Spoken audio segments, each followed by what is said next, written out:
Ini ndinonzi Godian Mugano, ndinobva kuMhondoro, asi originally kumusha kwangu chaiko chaiko ndikwaChiuta paMausiku apo paGotsi, ndokwandakazvarirwa. Asi ndiri nherera baba angu handivazivi, ndakangonzwa kunzi vakango vachirwara, pavakatanga kurwara ndovakasiya vanitumidza zita rekuti Godian Tadhamba nekurwara ndombva vazoshaya.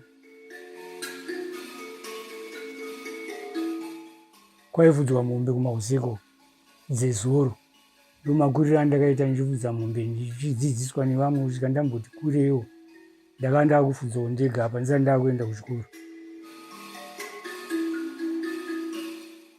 Ndakazoti ndagara makore ndakuda kuenda kuchikoro, ndakaona kuti pasina angakwanise kundiendesa kuchikoro, saka ndakazotevera kuMhondoro kwaigara amai, ndokwandakazotangira subway yangu ikoko kuchikoro.